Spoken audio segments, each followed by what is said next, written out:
Welcome to SportsBeat KC, the Kansas City Star's daily sports podcast. It's Wednesday, July 14th, and I'm Blair Kirchhoff. We're on the road at AT&T Stadium in Arlington, Texas, and at Big 12 Media Days.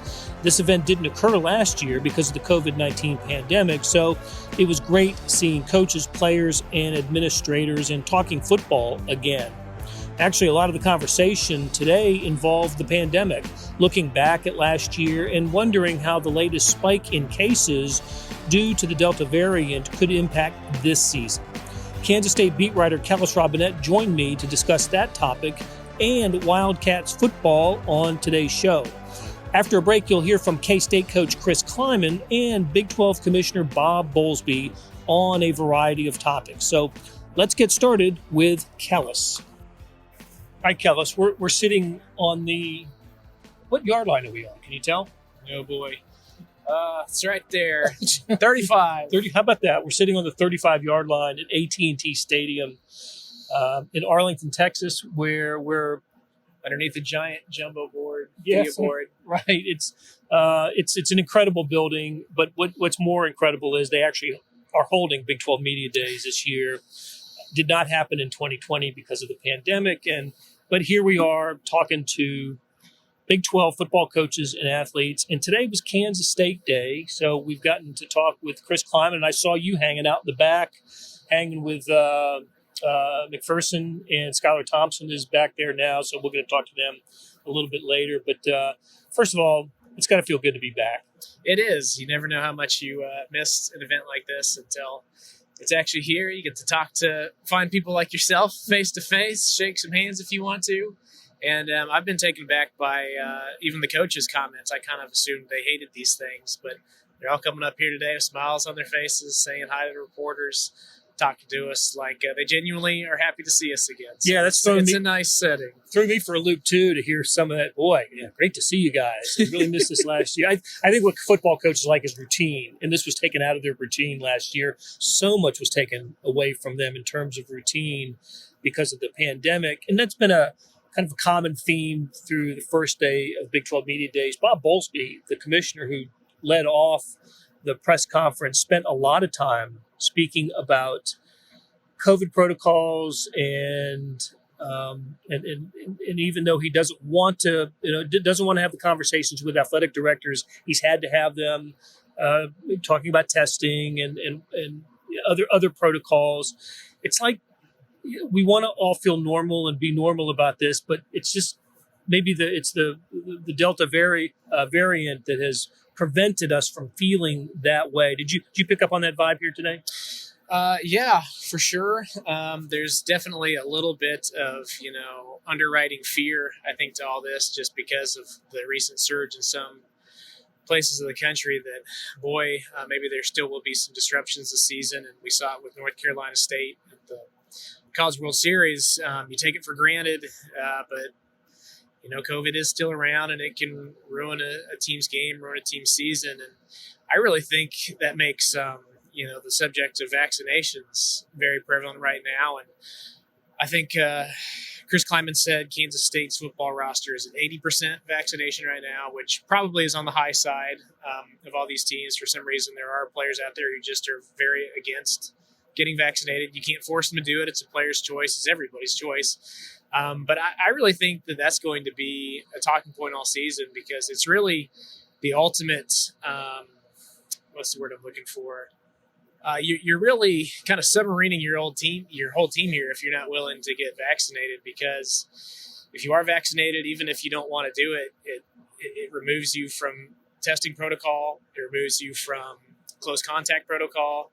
If you're vaccinated, it is very, very unlikely. The only thing that's going to prevent you from playing in a game is being visibly ill, showing symptoms of having COVID, and then testing positive for COVID. None of which people are going to be even looking for or wanting to uncover unless they have to be testing this. So it's kind of the ultimate disadvantage. If you're a player out there who's unwilling to get vaccinated, you're, like Bob Bowlsby said, you're rolling the dice. You're giving yourself the opportunity not to play.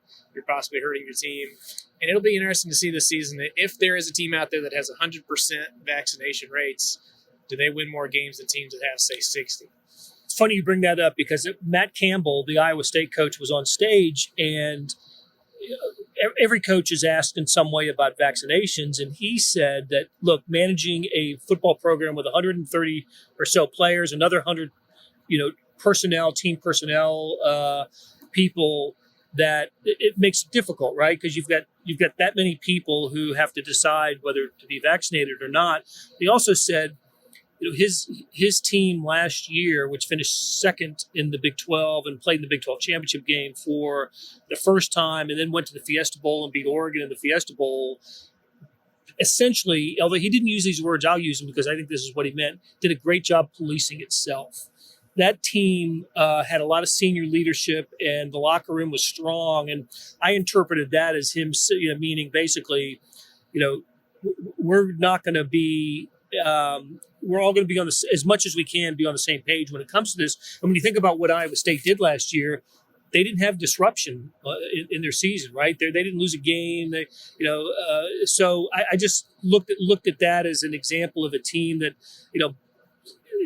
the locker room took care of business. And I think that's really is how it's going to have to be with these teams. It's how it is with the major league and professional teams as well. Pressure needs to come from within the team and the players. And I just remember Chris Klieman on the stage also talking about how difficult it was last year before the vaccine. And, here you are at practice and a kid getting pulled off the practice field, and then 4 teammates who worried about themselves because they might have had dinner with him the night before, or a kid who couldn't get on the bus to go to the airport to get on the plane to go on an away game. How, that's the type of thing that no team wants to have and no team wants to be concerned about. And I asked Bowlsby a little bit later, and you'll hear this later in the podcast, what his personal feelings about vaccinations are. And he just kind of shook his head and said, look, just get vaccinated. Just take this out of the equation, take the doubt out of the equation and just get vaccinated. So that's a big, this will continue to be a big topic during media day on Thursday. When we wrap up, Kansas will be among the teams we talk to on Thursday. The other conferences get underway next week, including Missouri and the SEC. So, let's switch topics, Kellis. What gets learned at this event when you're regarding the team that you cover, Kansas State? There's probably no big secrets on. There never is at a media day, but you do get to talk with the coaches and some players. And anything that you heard today kind of surprised you or that you didn't know going in? There are a few things, nothing earth-shattering. We haven't seen Kansas State football players do much of anything since spring ball. And honestly, Coach Klieman hasn't either. He's been around him a little bit, but he's not out there coaching them, not out there practicing with them. The players have been working out with each other, so that's where the most information could come in right now. I guess the things that stood out most in my mind are one of the biggest weaknesses on this team would appear to be wide receiver, where last season they didn't have a single guy in that room even hit 300 yards all season receiving. Their 2 leading receivers were their tight end and their running back. Those are the 2 guys they went to every time they needed a big play. They had so little confidence in their receivers. It's almost like they were just out there as extra blockers. And I still think that that's a big question mark heading into this season. But these guys are much more optimistic. And I'm actually willing to buy into it a little bit, hearing it from Skylar Thompson, who's the guy who's throwing to these guys in practice, and Jerron McPherson, who's out here covering these guys in practice. And they're very high on Malik Knowles, who, when he's been healthy, has been an above-average Big 12 receiver. They think that he can actually stay healthy this season and contribute over a full 12, maybe even 13 games if they make a bowl, which would be a really huge boon for this team, because if they actually had a go-to receiver out there on top of some pretty decent tight ends and Deuce Vaughn, then all of a sudden that adds a new element to the offense. They can stretch the field, and teams can't just load up in the box and stop them like they did in the second half last season. And obviously having Skylar Thompson back instead of Will Howard as a true freshman is a big upgrade at quarterback too. But not only did they mention Malik Knowles as a potential difference maker, I found out Landry Weber, who, although he's not, a game breaker, very dependable player, very good blocker. You can always depend on him being open in the slot. Had a very weird situation last year where he played through, I believe it was a torn labrum. And when he went in to go get it fixed, they found out that both of his labrums were actually torn. Wow. So he had to have surgery on both labrums in the offseason, and he's just now been back to a point where he's been fully cleared. Not quite there with Sebastian Taylor, who suffered a torn ACL late in the season, but he's getting back. They're saying he should be at full speed in August. Then on top of that, Cade Warner, a transfer from Nebraska, Kurt Warner's son, and Tyrone Howell, a JUCO transfer from Hutch that they just added. They think both could really come in and help them. And if any of those things are remotely true, you take what was the worst receiving core in the Big 12, and if you could even get them up to mediocre, to middle of the pack, to even like seventh, it's a whole different thing for this offense. So I think that's really big. And also on the other side of the ball, Chris Klieman just won't stop talking about Timmy Horn, a defensive tackle transfer from Charlotte, Julius Brents, a defensive back transfer from Iowa. And he said TJ Smith, who was a very hard-hitting safety, is back full speed, healthy now. So those are all very good developments for Kansas State. All right, before we let you go, Kellis, basketball development, a little bit of an unexpected transfer in the news here. It was Montavious Murphy, who was set to be a junior, a redshirt sophomore, whatever you want to call him with COVID eligibility. He decided, kind of an unusual time to announce that you're going to transfer this late in the game, but he decided he's going to start his career elsewhere. And I think from what I understand about the situation, it's not a deal like where he was unhappy or the coaches weren't happy with him. Not really the traditional reason you would transfer. It's just that he's been hobbled by leg injuries, knee injuries. He only played 19 games as a freshman. He only played 4 games last year before getting surgery. And it's just been a real puzzle with him and the coaches and the doctors trying to figure out a way to get him back to full strength and what we saw early on when he was a freshman, because even though he didn't put up sensational numbers as a freshman, I believe it was about 5 points, 4 rebounds, solid, knew what he was doing, very smart player, helped the team whenever he was in. They were really hoping that they could get him back to full strength and he could get back to that point of where he was as a freshman and maybe even build on it moving forward. If that's the case, he's probably the backup power forward next season, maybe in an absolute perfect world pushing for starter minutes. But just for whatever reason, I just think he's still hobbled, still trying to work his way back, not clicking for him right now. And they went out in the offseason and added Ishmael Massoud, a guy who averaged 10 points a game at Wake Forest. And they're very, very happy with him. And I think just all those things considered, they brought in a guy who looks, like he's going to be the starter at his position. He doesn't know when he's going to be healthy. He's got other guys he's trying to deal with. Minutes are going to be hard to come by at that spot next season, especially when you remember that they like to go small with 4 guards at times. I think he just looked at it and said, you know what, maybe I'll have a better opportunity elsewhere. And, more power to him. He's a really good kid. I certainly hope he can get healthy and make an impact somewhere. One of the great names in college basketball, Montavious Murphy. Okay, we're going to take a break. When we come back, you will hear from Kansas State coach Chris Klieman and then from Big 12 Commissioner Bob Bowlsby. A lot of topics, name, image, and likeness, college football playoff, a bunch of topics. But, Kellis, great catching up with you. We'll do it again soon. I think is the next step for Skylar Thompson as a super senior quarterback? Well, I think cerebrally more than anything, because he was able to sit and listen to Coach Mess for an entire season and process a game plan and process in-game adjustments. And his physical tools are back. I've seen it firsthand. So it's just more he learned about the game planning and about defensive adjustments and things. I'm excited for him. I think I've heard you say this offseason you think he's potentially an NFL guy. Yeah. Why do you say that? What do you think?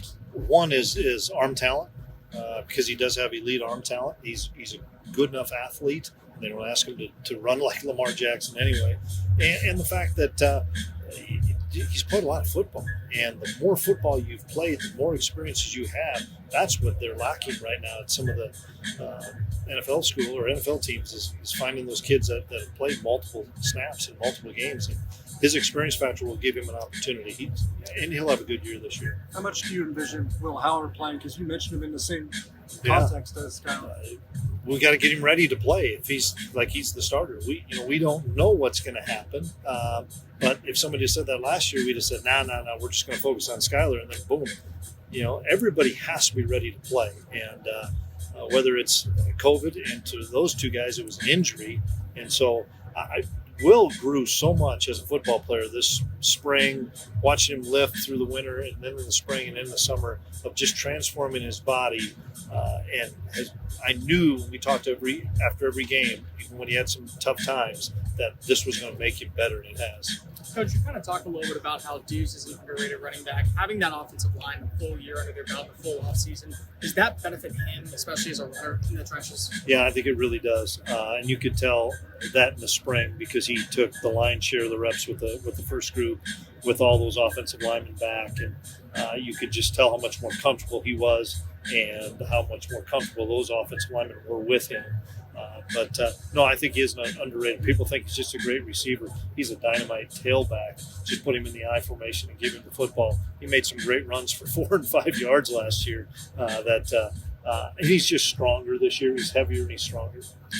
How have you guys handled the idea of the vaccination? You can't mandate it. Nope. The school's not going to. It's not a small private school. So how have you guys done it? I think we've done really well. I asked Matt Thomason this the other day, and I think we're just under 80% of our team fully vaccinated. So I'm excited about that. I don't know, just like you guys don't know, what are the protocols going to be come August? Are they going to be mandated by the university or by the Big 12 or NCAA? What's going to happen? But I know that we've pushed it, and a lot of kids have been vaccinated. Now we'll see what happens as we get into the fall. Maybe backing off of that, is there any protocols that you implemented due to COVID that you're going to keep this upcoming season? I wouldn't have probably put any true protocols in there, whatever our department would have done, but that's what we just got to wait for in August and see. Right now we have pretty much normal activities going on veneer, normal activities in our food service, as well as in the weight room. So I'm hoping that stays the same. Coach, they're talking about the expansion of the college football playoff. For you, just as a more small school coach in Nova's FCS, for the ability for smaller programs, non-Power 5 programs, to be able to have their opportunity, do you think that's a benefit to the college football program? Well, I think it was good that they put it to 12 without question. Give more teams an opportunity to compete for a national championship. I was a part of it for 7-8 years, and we were fortunate enough to win 7 national championships doing it. And just the buildup of each of those games, playing 15, 16 games, is difficult. No question that's difficult on the student athlete, but to play for a championship and have the fact that, man, we had to go through a gauntlet of 4 or 5 games is pretty cool. Back to Skyler. He's been awesome the last 2 years against Oklahoma specifically. Is that something you've seen during the week of practice in his preparation, or is it just a big stage he shows out for you guys? Yeah, let's hope it's a big stage. I haven't noticed. He goes about his business the same every week, no matter who we're playing. And he maybe just rises to the occasion. Maybe some of the other things, factor into that with Deuce making a play or us creating a turnover or blocking a punt. But, I'm looking forward to watching him for a full 12 games. And that's what we didn't have even last year, is he didn't know how many games he was even going to play. How much of a luxury is that to have a guy like Skylar Thompson, been in the program, was off maybe some last year for some injuries, but now he's been able to get back with his team? What's that like for you as a head coach? Well, it's a great security blanket, I think, for the whole team. Yeah, just the fact that he's the leader of the team. He's the guy that – there's a lot of great leaders we have, but he's the main one that they all look to. But he's earned that too because of his play, because of how he conducts himself on and off the field, and I'm excited to see what he can do.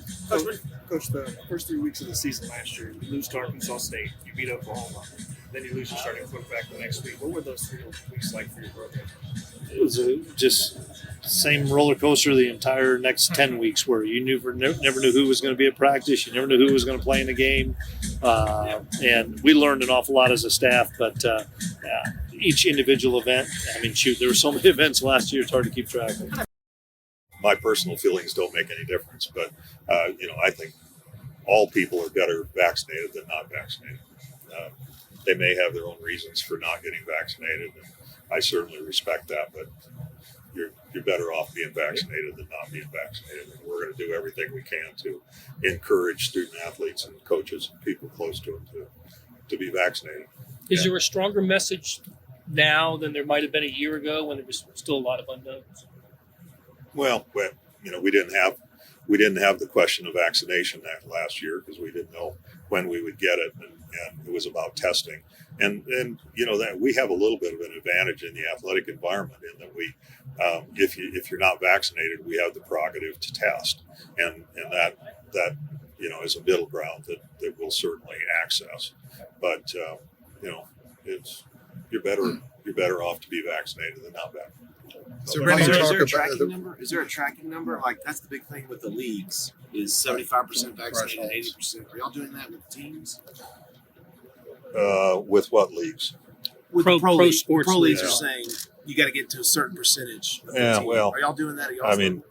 There's depends on which day you look in the paper as to what the percentage needs to be and who needs to be part of it. But the more people vaccinated, the better. I guess, is the Big 12 tracking, for example? The schools are tracking. We don't track it centrally. No, but are you getting those reports? I guess. Are you aware of where? Not anything other than anecdotally. Okay. So right now, there's no level of X school gets to X% vaccination. You no longer have to test. No. Anybody that's not vaccinated is going to be tested. Are all 10 schools looking at full capacity for football right now? Don't know that, Kirk. Okay. Perhaps from a wishful thinking standpoint, Right. I haven't heard anybody that said we're definitely going to be below capacity. I think everybody's hopeful that they'll get to full capacity and anticipating getting to full capacity.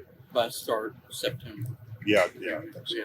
Well, Bob, I know you and Mr. Stewart have been working hard on this COVID thing, and you see what happened with North Carolina State baseball in Omaha. What were the conversations like in your office and among the ADs as well? Because that's the example. It was a wake-up call. It's a really good example of how you can get off the rails in a heck of a hurry if you're not vigilant. And so it goes back to the self-discipline being the coin of the realm. You're going to have to be self-disciplined, and you're going to have to, if you're not vaccinated, you're going to have to be testing, and so that as soon as you possibly can, and you can keep track of trend lines. Bob, do you think we'll have the roster limits this year? Don't know yet. We're going to have to see what the next 45 days bring. How about the no contest? Same thing, just waiting. It's exactly the same thing. I mean, there's another way to go. You can not have any limits, and you can, just make it a forfeit. You can't answer the bell. You forfeit. In the case of the former, you got zeros on both sides of the ledger. In the case of the latter, you actually got a winner and a loser. And so, we're not going to take that step capriciously. You mentioned the history of cable households in the past realignment expansion, and with that going away, are there things you're looking at? Obviously, there's different streaming options available, but is there a key one or two factors that might be the driver in the next rounds? Well, I think it doesn't matter what package you look at, whether you look at the huge package the NFL just did or some of the smaller streaming only. They all have major streaming components to them. And we got involved with ESPN Plus 3 years ago. We believed that it was the wave of the future, and I continue to believe that. And I think the decline in linear cable and the increase in streaming is documented that. And so we feel good about where we are right now. But, ESPN and Disney leadership have made the comment that they're going to be entirely streaming based in the not too distant future. I mean, that is an extraordinary comment.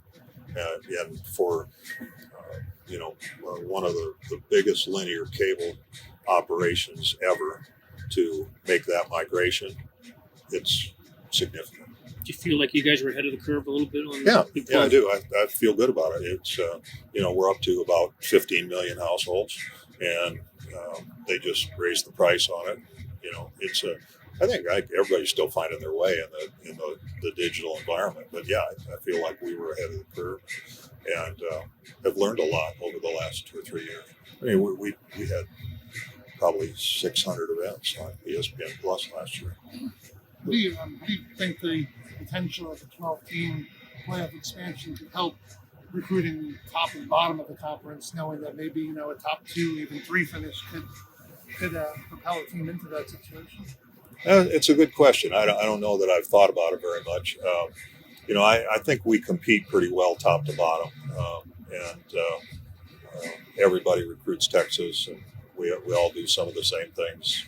Some do it more successfully than others. But, I think a chance to be close to the flame, however you do it, is a good thing.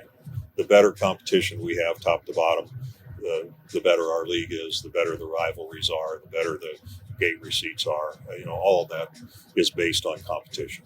And so the extent to which we can compete at a high level and compete for those slots, I didn't mean to put brackets around it. I think there could be a year when we get 3 teams in, but I think we'll have a really good chance to get 2 in, and it'll be a extraordinarily rare year where we don't get 1 in. Are you guys in the process of kind of gathering feedback from your players and coaches on the 12-team model? Yeah, we feedback from everybody. It's coaches, it's players, it's staff, it's ADs, it's presidents. How's that reception been? It's incomplete at this point. We don't have feedback from everybody else. The perception used to be that the Big 12 needed Texas to be on top in order to thrive. And when you see Oklahoma doing well and Iowa State doing well, does it kind of show that this conference can exist without Texas being, one of the top programs in the country? Well, Texas just won the Directors' Cup, so that's emblematic of the best program in the country. They won, I think, 3 or 4 national championships this year, and now they have a brand new football coach. So, I think Steve Sarkisian is an outstanding football coach, and but the expectation at Texas is high. It always is. And when you ask the question about Oklahoma being designated in the preseason poll, that doesn't sit well in Austin, and they're going to do everything they can to make sure that it's the Longhorns that get designated as soon as possible. We were talking about NIL navigation, and I wanted to specifically ask you about the feedback you've gotten from your compliance departments. Is that where the weight's really falling in terms of? Yeah, well, it scares them to death. Yeah, but you have to. This was one of the migrations I had to make. When I first got started on the committee to think about this. You just have to realize you got to let some things go. There's just some things that were impermissible previously that are now permissible, and you're just not going to. There's transparency expectations. Who's the deal with? How much is it worth? How long does it last? Were you represented by an agent? All of those things. We're going to try and do everything we can to make sure inducements aren't involved and that sort of thing, either in transfer or initial enrollment. Those things are impermissible now, and yet we know people circumvent the rules. And so we're not deluded by thinking that we're not going to have violations. But I think in the main, people want to do the right thing. Institutions want to do the right thing. Thanks, guys. But it's made compliance people crazy. There's no doubt about it.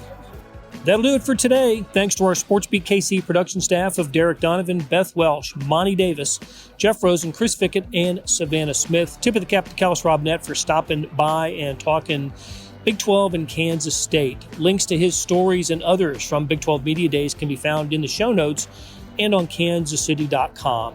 Hey, got another deal for you. You can subscribe to Sports Pass for 99 cents a month.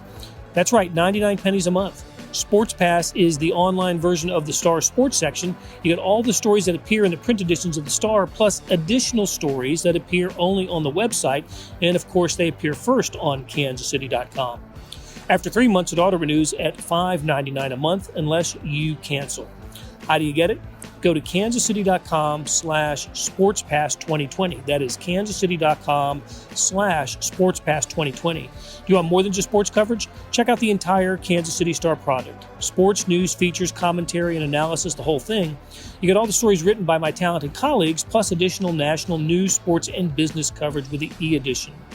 The details for all of these deals can be found at account.kansascity.com/subscribe. And if you're having trouble hunting down any of these offers, you just send me an email, bkirkhoff@kcstar.com, and I will get you to the right place. So whether it's the Sports Pass or the full subscription, you're getting and supporting the best sports and news coverage in Kansas City and helping us produce programs like SportsBeat KC. Thanks for listening, and we'll be back on Thursday again from AT&T Stadium in Arlington, Texas, Big 12 Media Days. We'll be back tomorrow with another episode.